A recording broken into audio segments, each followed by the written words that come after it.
Hello friends, welcome to vigour transforming life by Timsy vector. आज हम जिस topic के बारे में बात करने वाले हैं वो बहुत ही ज़्यादा आजकल फेमस और हर एक की ज़ुबान पे वो टॉपिक है और लोग इसके लिए बहुत ज़्यादा एक्टिवली कुछ ना कुछ करे जा रहे हैं, लेकिन मुझे लगा कि इसको आपके लिए समझना सबसे ज़्यादा ज़रूरी है। तो आज का टॉपिक हमारा है इम्यूनिटी। बहुत ज़्यादा सुन रहे हैं बिकॉज ऑफ दिस पैंडेमिक। हम लोग आजकल इम्यूनिटी पे वर्क कर रहे हैं। अपनी इम्यूनिटी स्ट्रांग करो, अपनी इम्यूनिटी बिल्डअप करो। आपकी इम्यूनिटी अच्छी है तो आपको कोविड नहीं होगा, कोरोना वायरस आपका कुछ नहीं बिगाड़ पाएगा। सो बहुत सारी चीज़ें चल रही हैं। तो पहले आज आओ हम समझते हैं कि इम्यूनिटी होती क्या है। इम्यूनिटी अगर इसको हिंदी में बोले तो रोग को लड़ने की क्षमता, हमारी रोग प्रतिरोधक क्षमता, हमारी बॉडी में किसी भी डिजीज को, किसी तरह की भी प्रॉब्लम को लड़ने की खुद की पावर होती है, उसको हम इम्यूनिटी बोलते हैं, जो कि नेचुरली प्रेजेंट होती है, सब में प्रेजेंट होती है, ये इम्यूनिटी बोली जाती है। तो हम बॉडी को बाहर से एनालाइज करें तो आपने बहुत बार देखा होगा, अभी आप मेरे साथ साथ आप एनालाइज करोगे तो सबसे बड़ी चीज स्किन। हमारी स्किन हमें एक प्रोटेक्टिव लेयर दे रही है। हमारे अंदर कोई भी माइक्रो ऑर्गेनिजम्स, कोई भी जर्म्स नहीं जा सकते क्योंकि हमारी स्किन है। जैसे ही चोट लगती है, स्किन छिलती है, तो क्या होता है, सबसे पहले बोला जाता है वॉश करो इस वूंड को, जख्म को धो ताकि कोई जर्म्स अंदर ना चले जाएं, क्योंकि लेयर खुल गई है, बॉडी के अंदर जाने के चांसेस बन गया। तो इस तरह से स्किन हमें एक प्रोटेक्टिव लेयर दे रही है। हमारी आईज ओपन है तो आईज के अंदर की हमारी जो मेम्ब्रेन है वो चिकनी होती है। आईज में ईयर्स, जो टीयर्स हैं वो टीयर्स प्रोडक्शन होती है। तो हमारी आईज के अंदर, हमारे ईयर्स के अंदर ऑलरेडी म्यूकस प्रेजेंट है। आईज में से टीयर सिक्रीशन होती है। नाक के अंदर म्यूकस है, नाक के अंदर हेयर है, ईयर्स के अंदर हेयर है। तो वो छोटे छोटे फाइन हेयर हैं, वो फर्स्ट लाइन ऑफ इम्यूनिटी हमें प्रोवाइड करते हैं। तो बॉडी में एक इम्यूनिटी जो पहले ही हमारे पास है, जिसके बारे में मैं अभी बोल रही हूँ, वो है फर्स्ट लाइन ऑफ इम्यूनिटी।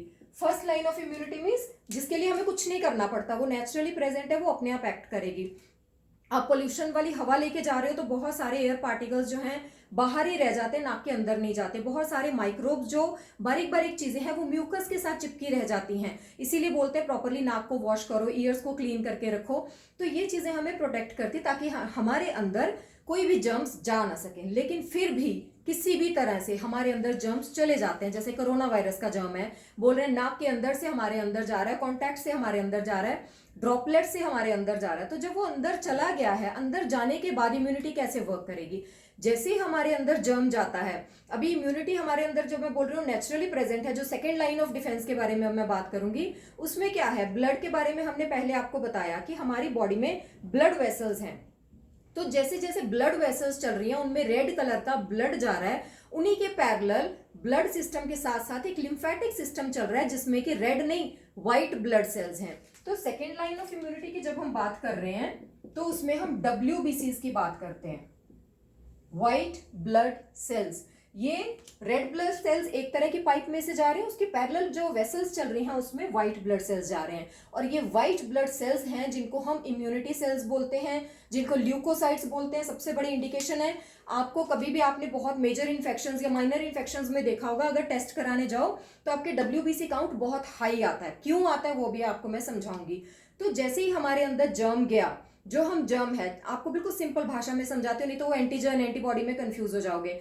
हमारे अंदर जर्म गया, जर्म के जाते ही WBCs जो हैं, ये स्पेसिफिक इनके अंदर सेल्स होते हैं। इनकी मेमोरी, इनकी पावर देखो आप कि ये उस चीज को पहचानते हैं, सेल्फ और नॉन सेल्फ। इनकी पावर में आता है ये सेल्फ, क्या इनका अपना है और क्या इनका अपना नहीं है, ये उस चीज को बहुत अच्छे से पहचानते हैं। अंदर भी बहुत सारे सेल्स प्रेजेंट हैं, अंदर फ्रेंडली बैक्टीरिया भी हैं। जैसे दही खाते हैं, प्रोबायोटिक्स खाते हैं, उसमें बैक्टीरियाज होते हैं।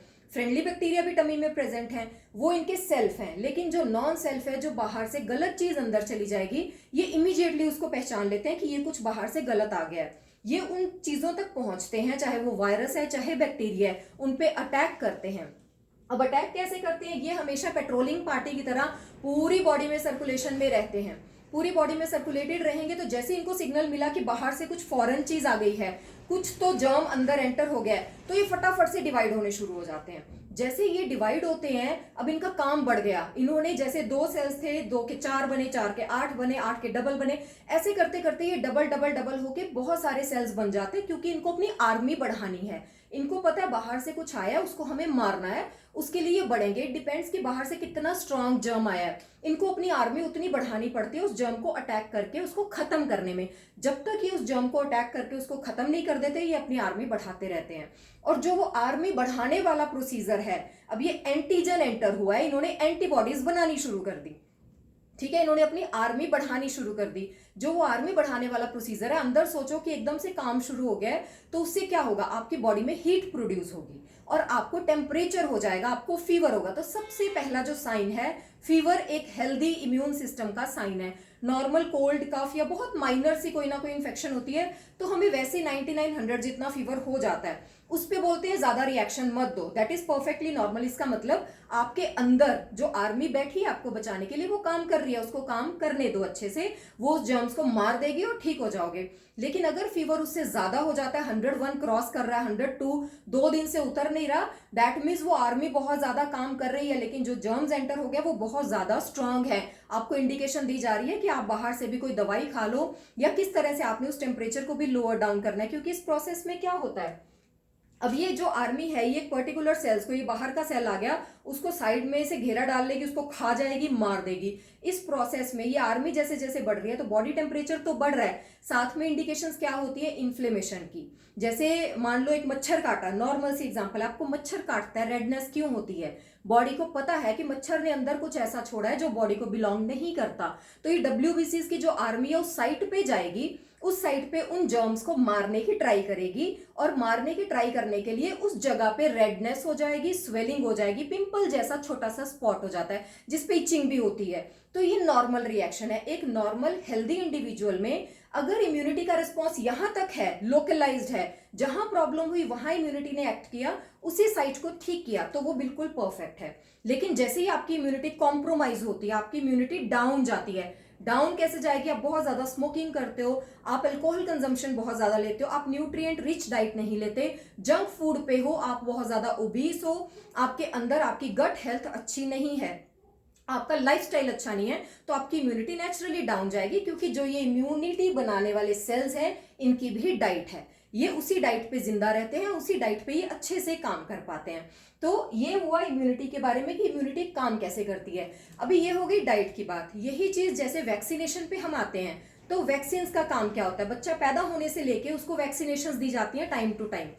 जैसे ही एक बेबी बॉर्न हुआ, उसमें नेचुरल इम्यूनिटी ऑलरेडी है, लेकिन नेचुरल इम्यूनिटी के साथ साथ जो वैक्सीनेशंस दी जाती हैं वो ऐसी इम्यूनिटी, ऐसी चीज की इम्यूनिटी के लिए दी जाती हैं जिसको पहले के इंसान बहुत परफेक्टली फाइट नहीं कर पाए और मर जाते थे उससे। वो इतने स्ट्रांग होते थे, फाइट करते थे लेकिन वो होल्ड नहीं कर पाते थे उसको।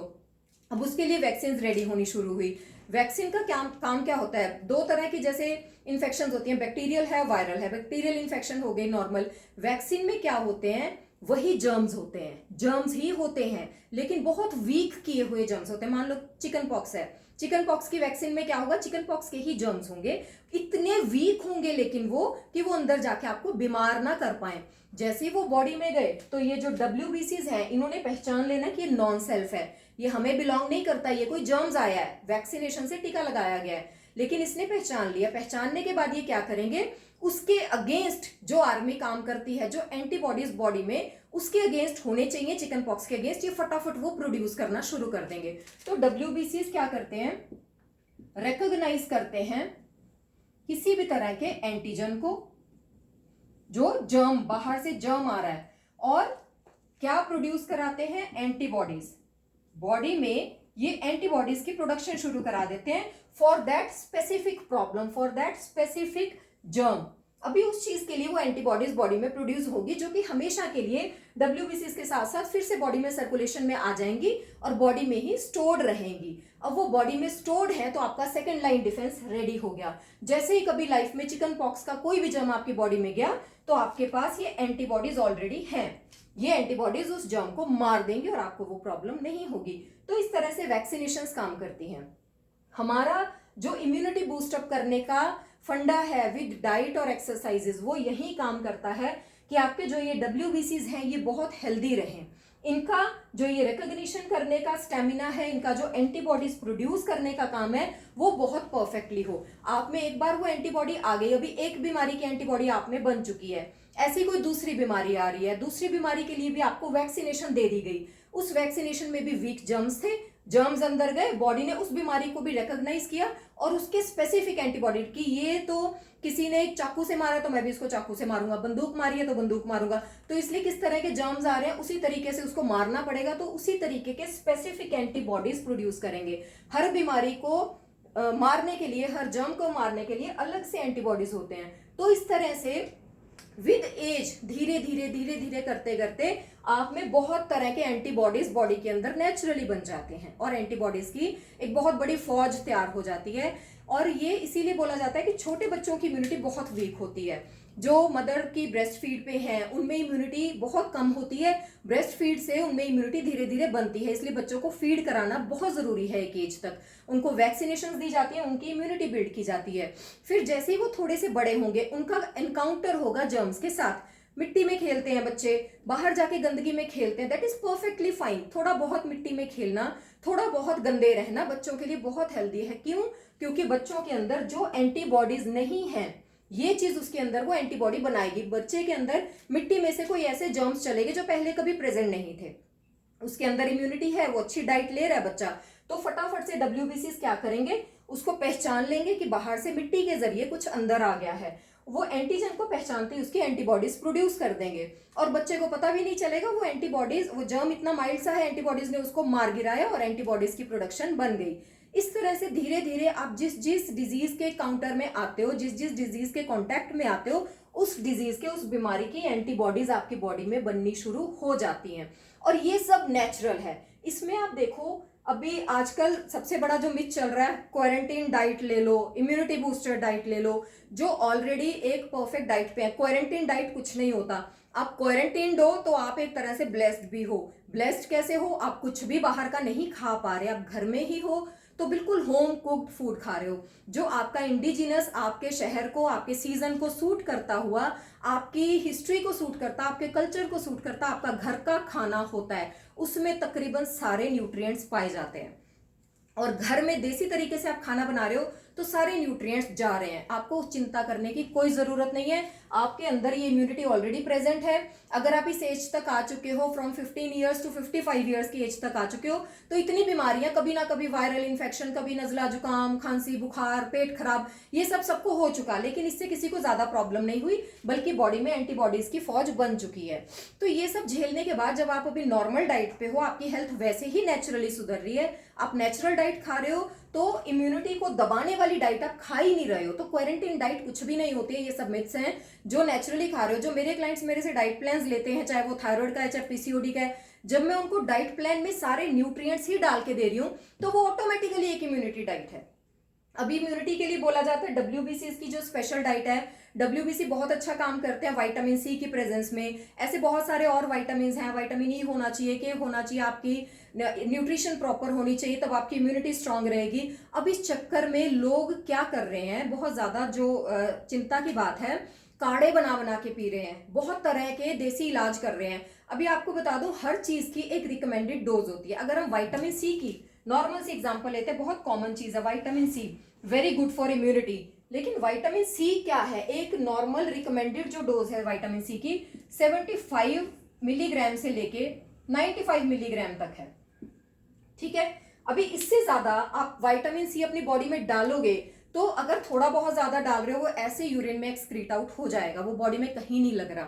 और बहुत ज्यादा बढ़ा दोगे इसकी डोजेस, जैसे आप आंवले के काढ़े बना बना के पिए जा रहे हो, आप बहुत सारी चीजें डाल के रोज आप काढ़ा पीना शुरू हो गए कि मैं कोरोना से बच जाऊंगा, उसका उल्टा रिएक्शन होता है। जो भी हम विटामिन, जो भी माइक्रो मैक्रो न्यूट्रिएंट्स हम खाते हैं, अगर उनकी मात्रा हमारी बॉडी में नॉर्मल से बढ़ती है किसी भी तरह, तो वो बॉडी में टॉक्सिसिटी बनाती है, वो पॉइजन की तरह एक्ट करती है। ये टॉक्सिसिटी आपको नोजिया, वॉमिटिंग, पेट खराब, डायरिया होना, कॉन्स्टिपेशन होना, बहुत सी प्रॉब्लम्स दे सकती हैं, स्किन पे बॉयल्स होना, मुंह पे बहुत सारे एक्ने हो जाना, बहुत तरीके की प्रॉब्लम्स हैं। तो हमने टॉक्सिसिटी की तरफ जाना ही नहीं है। जो लोग एक नॉर्मल जिंदगी जी रहे हैं, उनको इम्यूनिटी की चिंता करने की कोई जरूरत नहीं है, उनके अंदर गॉड गिफ्टेड इम्यूनिटी है, वो सेल्स अपना काम कर रहे हैं। आपका काम है एक नरिश्ड डाइट लेना, एक दिन में आपके अंदर 2 सर्विंग एटलीस्ट फाइबर की जाए, चाहे वो फ्रूट है चाहे सैलेड है। ऑरेंजेस हैं, गुआवाज हैं, एक दिन में 2 ऑरेंज खा रहे हो, इतना विटामिन सी वैसे ही अंदर जा रहा है। एक दिन में 2 गुआवाज खा रहे हो, विटामिन सी अंदर जा रहा है। नींबू ले रहे हो, नींबू पानी ले रहे हो, विटामिन सी अंदर जा रहा है। एक छोटा सा आंवला एक दिन में किसी भी फॉर्म में अंदर जा रहा है, तो सफिशिएंट विटामिन सी जा रहा है। इससे ज्यादा की बॉडी को जरूरत ही नहीं है। तो इस तरह से अपनी डाइट को ओवरबोर्ड होने की जरूरत नहीं। आपकी डाइट जो नॉर्मल है, जो घर में खा रहे हो, वो बिल्कुल ठीक है। एज के साथ अपनी इम्यूनिटी पे वर्क कीजिए। बहुत छोटे जो 2-3 महीने के बेबीज हैं और बहुत ज्यादा एज्ड लोग हैं जिनके ऑर्गन्स ऑलरेडी अफेक्टेड है, ऑब्वियसली उनकी किडनीज खराब हो रही है, उनकी लीवर फंक्शनिंग अच्छी नहीं है, उनकी लंग कैपेसिटी अच्छी नहीं है, तो उनके कहीं ना कहीं WBCs भी हेल्दी नहीं रहते। इसीलिए बोला जाता है कि उनका ध्यान रखने की ज्यादा जरूरत है कि उनके अंदर जर्म्स ना जाएं, क्योंकि हो सकता है उनके अंदर ये सारा प्रोसेस इतना अच्छे से फाइट बैक ना कर सके। तो ये बेसिक आइडिया था इम्यूनिटी के बारे में। अपनी बॉडी को जानिए, उसको समझिए, किसी ट्रैप में मत फंसिए। ऐसा कुछ भी नहीं होता है कि आप ये अचानक से खाना शुरू कर देंगे तो अचानक से इम्यूनिटी बिल्डअप हो जाएगी। बचपन से आपको बहुत कुछ ऐसा खिलाया गया जिसकी वजह से ये इम्यूनिटी आपकी बिल्डअप हो चुकी है। आपके अंदर ये एंटीबॉडीज बनाने के लिए आप इतनी बीमारियों से ऑलरेडी निकल चुके हो कि आपकी इम्यूनिटी है। ऑलमोस्ट सबको इंडिया में वैक्सीनेशन होती हैं गवर्नमेंट हॉस्पिटल्स में, तो ये ऑलरेडी आपके अंदर प्रेजेंट है। इसमें पैनिक मत कीजिए प्लीज। और अपनी इम्यूनिटी पे अभी भी अगर आपको लगता है आपने कोई काम करना है तो वो काम कैसे होगा, जस्ट एक नॉर्मल इंडिजिनस डाइट खाइए, उससे आपकी इम्यूनिटी बिल्कुल नॉर्मल रहेगी। अगर आपको वीडियो इन्फॉर्मेटिव लगी हो, कुछ फायदा मेरी वीडियो से होता हो, तो लाइक, शेयर और कॉमेंट करना जरूर